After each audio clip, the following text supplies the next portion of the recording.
ప్రేక్షకులకు నమస్కారం. నేను మీ డాక్టర్ పిఎస్ సాగర్.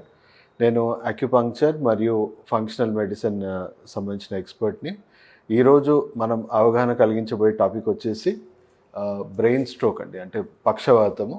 సో ఇది ప్రపంచంలో second leading cause of death. So through functional rehabilitation ఎలా జరుగుతుంది, అంటే ఫంక్షనల్ మెడిసిన్ ద్వారా దీన్ని ఎలా మనము వీటికి వైద్యం అందించగలము, మెరుగైన వైద్యము, అండ్ ఎలా రికవర్ అవ్వచ్చు అనేది ఈరోజు మనం తెలుసుకోబోతున్నాం. దయచేసి వీడియో లాస్ట్ వరకు చూస్తే మీకు పూర్తి అవగాహన కలుగుతుంది. అండ్ లాస్ట్లో కొన్ని కేస్ స్టడీస్ కూడా మీకు ప్రజెంట్ చేయడం జరుగుతుంది. దయచేసి మొత్తం చూడండి. సో ఫస్ట్, స్ట్రోక్ అంటే ఏంటి? సో స్ట్రోక్ అంటే మనకి సెరెబ్రోవాస్కులర్ యాక్సిడెంట్, సివిఏ అంటే బ్రెయిన్లో డ్యామేజ్, రప్చర్ అయ్యింది అని అర్థం. So it is a medical condition where blood supply in the brain is suddenly interrupted. So బ్రెయిన్లో బ్లడ్ సప్లై బ్లాక్ అయ్యింది లేదా బ్లీడ్ అయ్యి క్లాట్ అయ్యింది అని అర్థం. సో దీనివల్ల ఏమవుతుంది, బ్రెయిన్ టిష్యూస్కి రక్త ప్రసరణ అందక బ్రెయిన్ టిష్యూ అక్కడ డ్యామేజ్ అవుతుంది. దానికి సంబంధించిన నరాలు, నాడీ వ్యవస్థ మనకి ప్యారలైజ్ అయిపోతుంది, అంటే నరాలు చచ్చిపడిపోతూ ఉంటాయి. సో చూసుకుంటే బ్లాకేజ్, రప్చర్ అవ్వడం వల్ల అవుతుంది. సో దీనివల్ల మనకు కనబడే ఏంటి చేంజెస్ అని అంటే వీక్నెస్, సడన్గా ఒక సైడ్, ఇప్పుడు లెఫ్ట్ సైడ్ ఇక్కడ అయిందనుకోండి, రైట్ సైడ్ వీక్ అయిపోవడము, తర్వాత face, arm, leg, difficulty in speaking. So specially left side stroke వచ్చి రైట్ సైడ్ పడిపోయిన వాళ్ళలో స్పీచ్ కూడా పడిపోతుంది, ఎందుకంటే ఇక్కడ బ్రెయిన్లో స్పీచ్ ఏరియా అనేది ఉంటుంది. అదే లెఫ్ట్ సైడ్ ప్యారలైజ్ అయ్యి రైట్ సైడ్ స్ట్రోక్ వచ్చిన వాళ్ళకి స్పీచ్లో ఎలాంటి ప్రాబ్లం రాదు. So loss of balance, severe headache రావడము.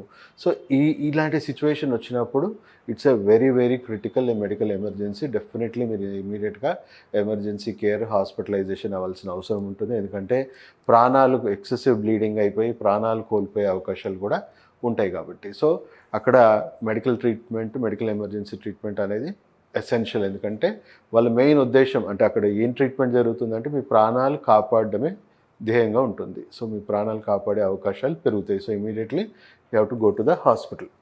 సో 2 రకాలు ఉంటుందండి స్ట్రోక్లో. చూసుకుంటే ఇది ఇస్కెమిక్ స్ట్రోక్, ఇక్కడ హీమోరేజిక్ స్ట్రోక్. మీకు ఎగ్జాంపుల్స్ చెప్తున్నాను. సో ఇస్కెమిక్ స్ట్రోక్లో అంటే ఏమవుతుందంటే బ్రెయిన్ రక్తనాళాలు ష్రింక్ అయిపోవడము, బ్లాక్ అయిపోవడము, లోపల బాడీలో ఉన్న టూ మచ్ ఇన్ఫ్లమేషన్ వల్ల మనకి అది రీహైడ్రేట్ అయిపోయి రక్తనాళాలు ష్రింక్ అయిపోవడం, రక్తం గడ్డగట్టిపోవడం అనేది జరుగుతూ ఉంటుంది. సో దానివల్ల బ్రెయిన్ టిష్యూ డ్యామేజ్ అవుతుంది. సో అక్కడ నుంచి దానికి సంబంధించిన సప్లై మనకి ఆగిపోతుంది. లేదా అంటే టూ మచ్ బ్లడ్ ప్రెషర్ వల్ల మనం రక్తనాళాలు చితిలిపోయి బ్లీడింగ్ అవ్వడం, ఇంటర్నల్ బ్లీడింగ్ అవ్వడం వల్ల క్లాట్ అవుతుంది. అంటే ఇది ఇంటర్నల్ ఇష్యూస్ వల్ల కూడా ఇది జరగవచ్చు, సెరెబ్రోవాస్కులర్ యాక్సిడెంట్. లేదా ఎక్స్టర్నల్గా ఏదైనా హెడ్ ఇంజురీ అవ్వడం వల్ల కూడా మనకు బ్లీడ్ అయ్యి క్లాట్ అయిపోవడం, అలాంటివి కూడా ఇంజురీ అవ్వడం వల్ల కూడా అవుతూ ఉంటుంది ప్యారలైజ్. సో చెప్పినట్టు లెఫ్ట్ సైడ్ అవుతే రైట్ సైడ్ అవుతే లెఫ్ట్ సైడ్లో మనకి ప్యారలైజ్ అవుతాం. సో చూసుకుంటే ఇమీడియట్గా మనము క్రిటికల్ కేర్ ట్రీట్మెంట్ అవసరము, ఎందుకంటే ప్రాణాలు కాపాడుకోవాలి. సో మనకు దెబ్బ తగిలింది, యాక్సిడెంట్ అయ్యింది, చిన్న దెబ్బలు తగిలితే చిన్నగా ఉంటుంది, రికవరీ కూడా ఫాస్ట్ ఉంటుంది. పెద్ద డ్యామేజ్ అవుతే ఎక్కువ టైం పడుతుంది, రికవర్ అవ్వకపోవచ్చు కొన్ని సందర్భాల్లో. సో మైల్డ్ టు మోడరేట్ మనకి స్ట్రోక్ వచ్చింది అనుకోండి, పార్షల్గా మనము ఒక 10 days 15 daysలో మెల్లిమెల్లిగా మనమే సెల్ఫ్ రికవరీ అవుతాము. పార్షల్ డ్యామేజ్ అయిన వాళ్ళకు పార్షల్గానే ఉంటుంది. సో ఎంతో కొంత ప్యారలైజ్ అవుతుంది. కొన్ని కేసెస్లో వార్నింగ్ స్ట్రోకే వస్తుంది, వాళ్ళకి ఏం చేసినా చేయకపోయినా వాళ్ళంతలో వాళ్ళే ఒక 1 week 10 days 15 daysలో పూర్తిగా కోలుకుంటారు. వాళ్ళు గుర్తుపెట్టుకోవాల్సింది ఏంటంటే రాబోయే స్ట్రోక్కి ఇది వచ్చిన హెచ్చరిక. సో స్ట్రోక్ ప్రివెన్షన్ ట్రీట్మెంట్ తీసుకోవడం వాళ్ళకి చాలా అత్యవసరం. సో సిచ్యువేషన్ ఇలా ఉంటుంది. సో జనరల్గా ఇనిషియల్గా మీకు ఫిజియోథెరపీ అలాంటి ట్రీట్మెంట్స్ సజెస్ట్ చేస్తారు. ఏదైనా మంచి చక్కటి రీహాబిలిటేషన్ ట్రీట్మెంట్స్ తీసుకోండి అని చెప్పేసి డాక్టర్ సజెస్ట్ చేసి మిమ్మల్ని డిశ్చార్జ్ చేయడం జరుగుతుంది. సో ఈ పర్టికులర్ టైంలో ఎలాంటి ట్రీట్మెంట్ తీసుకుంటే మ్యాక్సిమం బెనిఫిట్ అవుతారు అనేది మనం తెలుసుకోవాల్సిన విషయం. ఫస్ట్ ఆఫ్ ఆల్ స్ట్రోక్ రావడానికి మనం చూసుకుంటే ఇంకా స్ట్రోక్లో రకరకాలు ఉన్నాయి. ఇది ఫేషియల్ పాలసీ అనొచ్చు, అంటే ఓన్లీ ముఖానికి సంబంధించిన పక్షవాతం. సో దీనికి మనం కాజెస్ చూసుకుంటే స్ట్రోక్ వల్ల కూడా మన ఫేషియల్ పాలసీస్ వస్తుంది.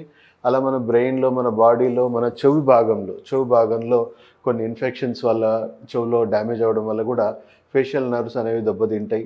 సో ఇన్ఫ్లమేటరీ రీజన్స్, ఇన్ఫెక్షన్స్ వల్ల వచ్చే ఇన్ఫ్లమేషన్స్, రకరకాల కారణాలు.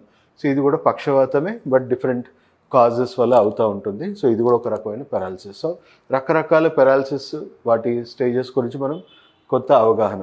సో ఫస్ట్ ఆఫ్ ఆల్ ఈ స్ట్రోక్ ఎందుకు వస్తుంది, ప్రపంచంలోనే ఇది world second leading cause of డెత్గా ఎందుకు మారింది, అసలు స్ట్రోక్కి కారణాలు ఏంటి అని మనం చూసుకుంటే, అంటే ఇప్పుడు ఎక్స్టర్నల్ రీజన్స్ అయితే మీకు చెప్పాను, యాక్సిడెంట్, ఏదో దెబ్బ తగిలి ఇంటర్నల్ బ్లీడింగ్ అవ్వడం. బట్ ఇంటర్నల్ రీజన్సే మోర్ దెన్ 90% మనకి పారాలిసిస్కి కారణం. ఏమవుతుంది అని అంటే ఇవి పూర్తిగా జీవనశైలి వ్యాధి, మన డైట్, మన లైఫ్ స్టైల్, మన స్ట్రెస్, మన ఇమ్యూనిటీ, వీటి వల్ల. అంటే ఇప్పుడు నేను రాంగ్ ఫుడ్ హ్యాబిట్స్ ఉన్నాయి, నాకు ఆల్కహాల్ ఉంది, రకరకాల అలవాట్లు ఉన్నాయి, వాటి వల్ల టాక్సిసిటీ వల్ల మన గట్ హెల్త్, మన మైక్రోబయోమ్ అనేది బాగా ఎఫెక్ట్ అవుతుంది, టాక్సిసిటీ పెరుగుతుంది. సో దానివల్ల ఇమ్యూన్ సిస్టమ్ పాడైపోతుంది, హెవీలీ టాక్సిక్ అయిపోతుంది, ఈజీగా స్ట్రెస్కి ప్రోన్ అవుతారు.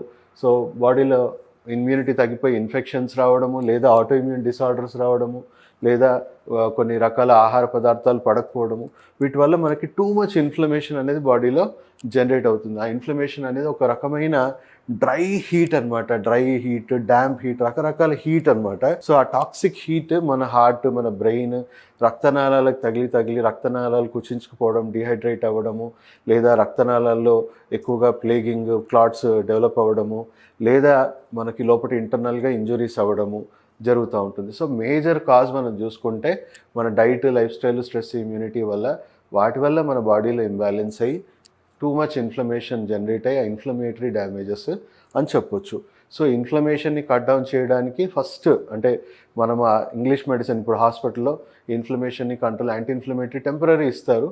బట్ మన డైట్, మన లైఫ్ స్టైల్లో మనం మార్పులు చేసుకొని బాడీలో ఉన్న కంప్లీట్ టాక్సిసిటీ, ఇన్ఫ్లమేషన్ని మనం రిమూవ్ చేయాలి. లేకపోతే మళ్ళీ స్ట్రోక్ రాకుండా మనము ఆపలేకపోతాము. సో ఒకసారి వచ్చింది కదా అని ఇంకోసారి రాకుండా ఉండదు, ఇంకోసారి కూడా మళ్ళీ దెబ్బ తినే అవకాశాలు ఉన్నాయి. సో ఒకసారి దెబ్బ మీద దెబ్బ తగిలింది అనుకోండి, చాలా సివియర్గా ప్రాణాలు పోవచ్చు, లేదా ఇంకా హెవీగా బ్రెయిన్ డ్యామేజ్ అవ్వచ్చు.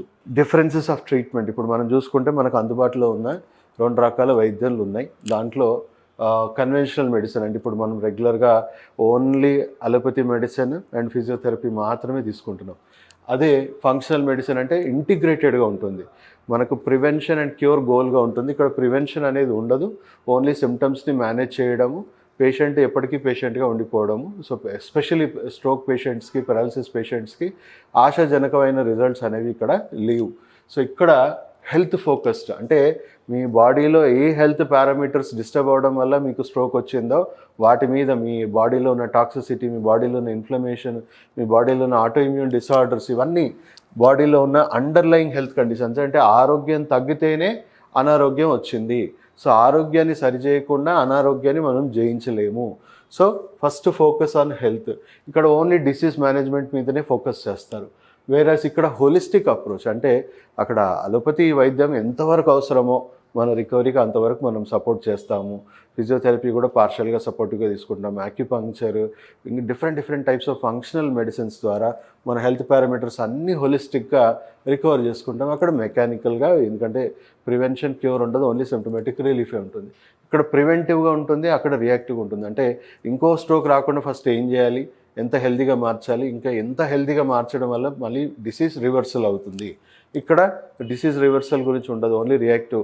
ఓకే ఇంకా డ్యామేజ్ అయింది కదా, జస్ట్ సిమ్టమ్స్ని కవరప్ చేద్దాం, మేనేజ్ చేద్దాం. ఇక్కడ పేషెంట్కి చాలా అవేర్నెస్ ఇవ్వాల్సి వస్తుంది, పేషెంట్ కూడా కష్టపడాల్సి వస్తుంది, డైట్, లైఫ్ స్టైల్లో చాలా కేర్ తీసుకోవాల్సి వస్తుంది. సో పేషెంట్ ఎంపవర్మెంట్ అనేది చాలా అవసరం. ఇక్కడ పేషెంట్కి ఎలాంటి ఎంపవర్మెంట్ ఉండదు, ఎడ్యుకేషన్ ఉండదు, హెల్త్ గురించి ఎలా పట్టించుకోవాలనేది ఏమీ ఎడ్యుకేషన్ ఉండదు. సో ఇక్కడ ఇంటిగ్రేటెడ్ అప్రోచ్, ఇక్కడ లిమిటెడ్ అప్రోచ్. సో ఇక్కడ ఎవిడెన్స్ బేస్డ్, అక్కడ ప్రాఫిట్ డ్రివెన్, ఈ విధంగా ఉంటుంది. సో ఈ డిఫరెన్స్ తెలుసుకోవాలి మీరు, ఈ వైద్యం ఎలా పనిచేస్తుంది అనేది. సో ఫస్ట్ ప్రతి పేషెంట్కి మేము ఫస్ట్ సజెస్ట్ చేసేది ఏంటంటే 90% డిసీజెస్ మన బాడీలో ఉన్న టాక్సిన్స్, మన డైట్, లైఫ్ స్టైల్ వల్ల జనరేట్ అవుతున్న toxins, auto immune disorders, imbalances, hormonal imbalance, వీటి వల్ల బాడీలో హెవీ ఇన్ఫ్లమేషన్స్, టాక్సిక్ డ్యామేజ్ అవుతుంది.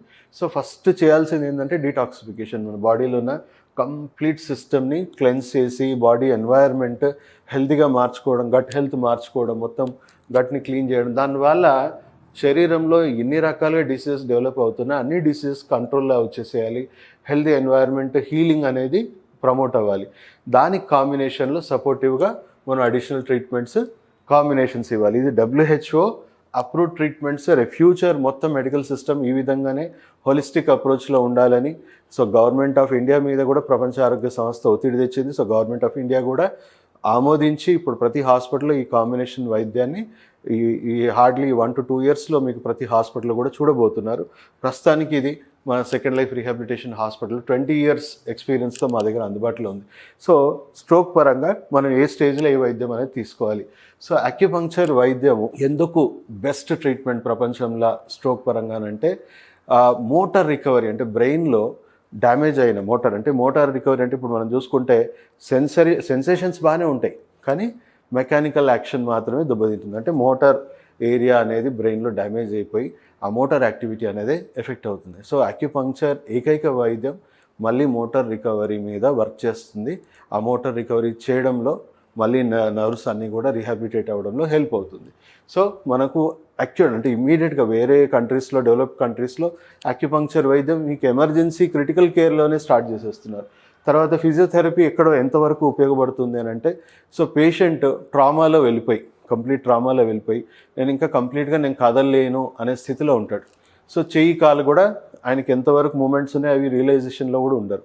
సో దానివల్ల ఏమవుతుంది, ఇప్పుడు నేనే ఒక పేషెంటే కాదు బట్ ఊరికే నా చెయ్యి నేను ఒక 1 month నేను కదిలేకుండా పెట్టాను అనుకోండి, ఇది ఏమవుతుంది ఈ చెయ్యి అంతా కంప్లీట్గా బిగుసుకుపోయి మజిల్ డ్యామేజ్ అయిపోయి ఈ చెయ్యి లేపలేకుండా అవుతుంది. ఒక 6 months 1 year నేను అలాగే కదలకుండా పెడితే దీన్ని కంట్రోల్ చేసే బ్రెయిన్ సెల్స్ కూడా డీజనరేట్ అయిపోతాయి. సో ఫిజియోథెరపీ చాలా అవసరం, ఎందుకంటే పేషెంట్ కదలలేడు కాబట్టి పేషెంట్ని ఆర్టిఫిషియల్గా కదలికలు ఇవ్వడం వల్ల ఎంతవరకు వాళ్ళ మూమెంట్స్ ఉన్నాయి అంతవరకు వాళ్ళు రియలైజేషన్కి వస్తుంది. సో ఫిజియోథెరపీ ఆ టైంలో క్రిటికల్గా వర్క్ చేస్తుంది. ఇంకా పేషెంట్ సెల్ఫ్గా కదలడు, మనం కదిలించాల్సి వస్తుంది. సో కాంబినేషన్ మనం చేయడం వల్ల ఆ మోటార్ రికవరీ అండ్ మజిల్ ఇవన్నీ కూడా మనం కంప్లీట్గా స్టిఫ్ అయిపోకుండా ఆడిస్తూ ఉండడం వల్ల రికవరీ ఉంటుంది. సో కొన్ని కేసెస్లో లోపల ఇంటర్నల్ ఇష్యూస్ ఉంటాయి, దాన్ని మనము ఫుడ్ ద్వారా, డైట్, న్యాచురోపతి ద్వారా, తర్వాత హర్బల్ రెమెడీస్ ద్వారా లోపల ఉన్న సిస్టమ్ని మళ్ళీ మాల్ ఫంక్షన్స్ని కరెక్ట్ చేసుకోవడం, చిన్న చిన్న అనారోగ్యాలు పేషెంట్ సెల్ఫ్గా అక్యుప్రెషర్ ట్రీట్మెంట్ చేయించుకోమనడము, లేదా 1 year 2 years 5 years late stage paralysis patients ఉన్నారు అంటే వాళ్ళ బ్రెయిన్ సెల్స్ కంప్లీట్గా డీజనరేట్ అయిపోతాయి. సో ఇవన్నీ వాళ్ళ సిస్టమ్ని హెల్తీగా మార్చుకుంటూ మళ్ళీ రీజనరేటివ్ ట్రీట్మెంట్స్లో పెట్టాలి వాళ్ళని. సో రీజనరేటివ్ ట్రీట్మెంట్స్ అవుతేనే బ్రెయిన్ సెల్స్ మళ్ళీ రీజనరేట్ అవుతాయనే మళ్ళీ అక్యుపంక్చర్ వైద్యం వాళ్ళకి రికవరీకి హెల్ప్ అవుతుంది. సో అక్యుపంక్చర్ గురించి ఇంకొంచెం మనం క్షుణ్ణంగా తెలుసుకుందాం. సో ఏం చేస్తుంది అక్యుపంక్చర్, మన శరీరంలో 72,000 నాడీ వ్యవస్థ ఉంది. సో రక్త ప్రసరణలో బ్లాకేజెస్ లేదా నర్వ్ బ్లాకేజ్ లేదా ఎక్కడో కంప్రెస్ అయిపోవడం, బ్లాక్ అయిపోవడము. సో అక్యుపంక్చర్ నీడిల్స్, వెంట్రుక మందం నీడిల్స్ ఉంటాయి. సో హెయిర్ లైన్ నీడిల్స్, ఆ హెయిర్ లైన్ నీడిల్స్ ద్వారా మనం ఆ బ్లాకేజెస్ని ఎలక్ట్రోమాగ్నెటిక్ స్టిమ్యులేషన్స్ కూడా అడిషనల్గా ఇచ్చుకుంటూ ఆ బ్లాకేజెస్ని మనం తొలగించవచ్చు. సో మన శరీరంలో ఎన్ని మార్పులు వస్తాయి అక్యుపంక్చర్ ద్వారా అంటే చూసుకుంటే మనకు హోమియోస్టాసిస్, శరీరంలో హార్మోనల్ ఇంబ్యాలెన్సెస్, తర్వాత బ్రెయిన్లో కెమికల్స్ రిలీజ్ అవ్వడము, దానివల్ల పెయిన్ మేనేజ్ అవ్వడము, తర్వాత న్యూరో రికవరీ, మోటార్ రికవరీ అవ్వడము. సో ఇమ్యూన్ సిస్టంలో మంచి ఎఫెక్ట్, నర్వస్ సిస్టమ్ మీద మంచి ఎఫెక్ట్ ఉంటుంది. సో దీనికి కొన్ని ప్రాబ్లమ్స్కి మనం కాంబినేషన్లో చేయాలి, కొన్ని ప్రాబ్లమ్స్లో ఓన్లీ అక్యుపంక్చర్ ట్రీట్మెంట్ ద్వారానే మనం కంప్లీట్గా రికవర్ చేసుకునే అవకాశం ఉంటుంది. సో బెస్ట్ ట్రీట్మెంట్ అని చెప్పొచ్చు. అంటే నాడీ వ్యవస్థ సంబంధించిన, నర్వస్ సిస్టమ్ సంబంధించిన ప్రపంచంలో బెస్ట్ ట్రీట్మెంట్ ఏదైనా ఉందంటే అది అక్యుపంక్చర్గా వరల్డ్ వైడ్ అక్లమేషన్ ఉంది. సో ఇప్పుడు WHO మన గవర్నమెంట్ ఆఫ్ ఇండియా మీద కూడా ఒత్తిడి తీసుకొచ్చింది. ఈ వైద్యాన్ని ప్రతి హాస్పిటల్లో చేర్చడం వల్ల మనకి వచ్చే అడ్వాంటేజ్ ఏంటి, ప్రపంచానికి వచ్చే అడ్వాంటేజ్ ఏంటి అని అంటే ఇప్పుడు ఈ 90% మనకు జీవనశైలి వ్యాధులు వస్తున్నాయి. సో వాటికి మనము తగ్గించవచ్చు. అంటే ఇంకో వ్యాధులు ఆది దశలోనే, అంటే ఇప్పుడు మీకే ఉంది, మీకు స్ట్రోక్ రాబోయే అవకాశాలు ఉన్నాయి, ఫ్యామిలీ హిస్టరీలో ఉంది, మీరు ముందే మమ్మల్ని అప్రోచ్ అవుతే మీ బాడీలో వచ్చే ఇన్ఫ్లమేషన్ అవన్నీ కట్ డౌన్ చేసి మీకు డైట్, లైఫ్ స్టైల్ని మెయింటైన్ చేయడం వల్ల స్ట్రోక్ ప్రివెన్షన్ హెల్ప్ అవుతుంది. దానివల్ల పెద్ద పెద్ద స్ట్రోక్లు కానీ, పెద్ద పెద్ద డిసీజెస్ కానీ మనం క్రానిక్ డిసీజ్ పర్సంటేజ్ని తగ్గించవచ్చు ఒకవేళ వచ్చింది. సో మీరు అనవసరంగా antibiotics, pain killers, heavy toxic medications వాడుకొని తట్టుకునే శక్తి ఇప్పుడు మనిషికి లేదు. దానివల్లనే మనకు 10 లక్షల పైన యాంటీబయాటిక్ రెసిస్టెన్స్ వల్లనే 10 లక్షల పైన సైడ్ ఎఫెక్ట్స్తో చనిపోతూ ఉన్నారు. అండ్ అనవసరమైన సర్జరీస్ వల్ల చాలామంది చనిపోతూ ఉన్నారు. సో ఈ అనవసరమైన సర్జరీస్, అనవసరమైన డ్రగ్ ఇంటేక్ని మనం తగ్గించడానికి ఈ వైద్యం చాలా ఉపయోగపడుతుందని WHO కొలాబరేట్ అయ్యి ఆల్మోస్ట్ 170+ కంట్రీస్లో ఇప్పుడు అఫీషియల్గా ఇది సెకండ్ ప్లేస్లో ఉంది. 51% డాక్టర్స్ దీన్ని రికమెండ్ చేస్తూ ఉన్నారు. సో దానివల్ల అనవసరమైన డ్రగ్ ఇంటేక్, సర్జరీస్ అనేవి తగ్గుతూ ఉన్నాయి. హ్యూమన్లో అనవసరమైన ఇంటరాక్షన్స్ తగ్గుతూ ఉన్నాయి. సో ఈ వైద్యం మన second life rehabilitation hospital Banjara Hills road number 2లో అందుబాటులో ఉంది. దీని తర్వాత టెస్టిమోనియల్ కూడా ఉంటుంది. సో ఈ ట్రీట్మెంట్ అంటే ఇది చాలా critical problem. So compulsory licensed practitioners ద్వారానే చేసుకోండి. అండ్ హైలీ ఎక్స్పీరియన్స్ ఉన్న అక్యుపంక్చర్ ఫంక్షనల్ రీహాబిలిటేషన్ స్పెషలిస్ట్ దగ్గరనే చేసుకుంటే మంచి ఫలితాలు ఉంటాయి. ఇప్పుడున్న పర్సంటేజ్ మనకు చూసుకుంటే గూగుల్ సెర్చ్లో కూడా మనం చూసుకుంటే అక్యుపంక్చర్, ఫిజియోథెరపీ వైద్యం ఎంతవరకు పారాలసిస్కి హెల్ప్ అవుతుంది మనం చూసుకుంటే మోటార్ రికవరీ అనేది మనం అక్యుపంక్చర్ వైద్యంలో చేయొచ్చు. వేరే ఏ ట్రీట్మెంట్లో మనం మోటార్ రికవరీ చేయలేము. సో కాంబినేషన్లో చేస్తే అండ్ పర్సంటేజ్ వైజ్ మాట్లాడుకుంటే ఎర్లీ స్టేజ్లో వచ్చిన వాళ్ళకి అంటే స్ట్రోక్ వచ్చిన వెంటనే ఒకవేళ మనకు హాస్పిటల్లోనే లేదా ఇమీడియట్లీ స్టార్ట్ చేయగలిగితే 1 to 3 months లోపే దాదాపు 95% సక్సెస్ రేట్ ఉంటుంది. అదే 1 year, 2 years, 5 years దాటిపోయి ఎక్కువ మంది ఉంటే మనం చెప్పాలి అంటే వాళ్ళకి కూడా రికవరీ ఉంటుంది, బట్ 1 to 2 years టైం పడుతుంది. అండ్ 60 to 90% రిజల్ట్స్ వాళ్ళకి వచ్చే అవకాశాలు ఉంటాయి. డెఫినెట్లీ లైఫ్ టైం వాళ్ళు బెడ్ రిడన్ ఉండే కంటే acupuncture, physiotherapy and functional medicine, functional rehabilitation treatments కాంబినేషన్లో తీసుకోవడం వల్ల జీవితంలో వాళ్ళకి మళ్ళీ స్ట్రోక్ వచ్చే అవకాశం ఉండదు. అండ్ స్ట్రోక్ నుంచి మ్యాక్సిమం రికవర్ అయ్యి వాళ్ళు కూడా ఒక నార్మల్ లైఫ్ వాళ్ళకు అంటూ వాళ్ళ పనులు వాళ్ళు చేసుకునే పరిస్థితిలో అయినా వచ్చి వాళ్ళు కూడా ఆరోగ్యంగా జీవించేలాగా ఇది పనిచేస్తుంది. దయచేసి వీడియో ప్రతి ఒక్కరికి షేర్ చేయండి. ప్రతి ఒక్కరికి ఈ అవగాహన కలిగించడమే చాలా చాలా ఇంపార్టెంట్గా భావించి ప్రతి ఒక్కరి ఇంటికి ఈ వీడియోని చేర్చాల్సిందిగా కోరుతూ సెలవు తీసుకుంటూ మీ డాక్టర్ సాగర్. సార్ నమస్తే సార్. మీ పేరేంటి సార్? శ్యామ్కర్ గారు. సార్ మీకు ఏం ప్రాబ్లం ఏమొచ్చింది? మీకు పారాలసిస్ వచ్చింది, బ్రెయిన్ స్ట్రోక్. అయితే స్టార్టింగ్లో మనకు అంటే చేతులు కాళ్ళు కూడా పూర్తిగా కదలకుండా లెఫ్ట్ సైడ్ పడిపోయింది, అంటే పని చేయలేదు. మీరు ఈ ట్రీట్మెంట్ ఇచ్చిన తర్వాత ఆల్మోస్ట్ అప్పుడు బెడ్ రిడన్ ఉండేనా సార్? అప్పుడు ఆ టైంలో బెడ్ రిడన్ ఉండే, మొత్తం పని చేయలేదు, ఎటు కూడా కదలకుండా ఉండే. కానీ ఇక్కడ ట్రీట్మెంట్ స్టార్ట్ అయినాక అది పని చేయడం స్టార్ట్ చేసినాయి. ఇప్పుడు అన్నీ బాగానే పనిచేస్తుంది, అంటే కాళ్ళకు చేతులు కదులుతున్నాయి. ఇక్కడ మసాజ్ కూడా బాగానే చేస్తున్నారు. ఇంకా ట్రీట్మెంట్ కూడా బాగానే ఉంది. అది ఎక్సర్సైజ్ చేపిస్తూ ఉంటారు, ఫిజియోథెరపీ కూడా అండ్ ట్రీట్మెంట్ కూడా, అక్యుపంక్చర్ కూడా జరుగుతుంది, అది కూడా ఇస్తారు. డైలీ వస్తున్నాం. ఓకే అండి. ఇప్పుడు ఎంత ట్రీట్మెంట్ అయింది సార్? ఆల్మోస్ట్ మీకు వచ్చి ఎన్ని రోజులు అవుతుంది స్ట్రోక్ వచ్చి? స్ట్రోక్ వచ్చి 5 months అయింది. కానీ ఈ ట్రీట్మెంట్ 1 month నుండి 20 days అయింది. 20 daysలో బాగా ఇంప్రూవ్మెంట్ కనిపించింది. కంప్లీట్ ఫస్ట్ అయితే మీకు ఇంట్లోనే వచ్చి ట్రీట్మెంట్ చేయడం జరిగింది, ఎందుకంటే మీరు బెడ్ రిడన్ ఉన్నారు కాబట్టి ఇంటికి రావాల్సి వచ్చింది. స్టార్టింగ్లో కొన్ని 10 days ఇంటికి వచ్చారు. అప్పుడు ఇప్పుడు మీరు ఇంప్రూవ్ అయ్యారు కాబట్టి మీ అంతా మీరే ఇప్పుడు హాస్పిటల్కి రెగ్యులర్ ట్రీట్మెంట్ వస్తున్నారు. ఇప్పుడు ఇక్కడికి వచ్చి మీ ట్రీట్మెంట్ బాగుంది కాబట్టి తీసుకోవాలని అనిపించింది, బ్యాలెన్స్ కూడా అది, అందుకే ఇక్కడికి వస్తున్నాను. ఇప్పుడు ట్రీట్మెంట్ మీరు ఓకే అనే వరకు చేస్తాము. అది సార్. సార్ ఒక్కసారి మీరు వాక్ చేసి చూద్దాం సార్, ఒకసారి మొత్తం ఒక రౌండ్ కొట్టండి.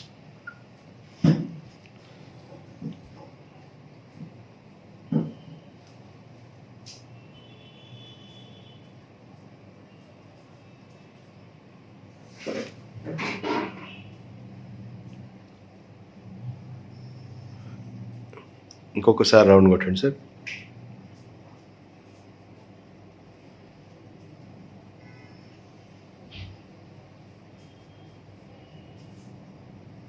రండి. దాదాపు 1 monthలో మీకు మంచి ఇంప్రూవ్మెంట్ వచ్చింది. మీరు రోజు బాగా ఇంప్రూవ్ అవుతున్నారు కదా. అంటే ఇప్పుడు ఇక్కడ మసాజ్ కూడా చేయడం వల్ల ఫ్రీ అవుతుంది. అప్పుడు వచ్చినప్పుడు కొంచెం టైట్ ఉండే, అది కానీ ఇప్పుడు ఫ్రీ అవుతుంది. Very good. స్టార్టింగ్లో కూడా ఇంకా మాటలు కూడా పలకడం రాలే. ఇప్పుడు ఫస్ట్ డే ట్రీట్మెంట్ ఉంది, ఇప్పుడు మంచిగా మాట్లాడగలుగుతుంది. అప్పుడైతే స్పీచ్ కూడా మీకు కంప్లీట్గా రాలే, అప్పుడు అది కూడా ఆగిపోయింది. ఈ ట్రీట్మెంట్ వచ్చినాక స్పీచ్ వచ్చింది. ఇప్పుడు ఇంకా 10 days పడుతుందో 15 days అనుకుంటున్నాం. అయితే 1 month కూడా ట్రీట్మెంట్ తీసుకుంటే బాగుంటుంది. వెరీ గుడ్ సార్, మంచి ఇంప్రూవ్మెంట్ ఉంది, కంటిన్యూ చేయండి అలాగే. Thank you sir. అయితే వచ్చింది మనకి. అదే sir, okay sir, thank you. Okay sir, right.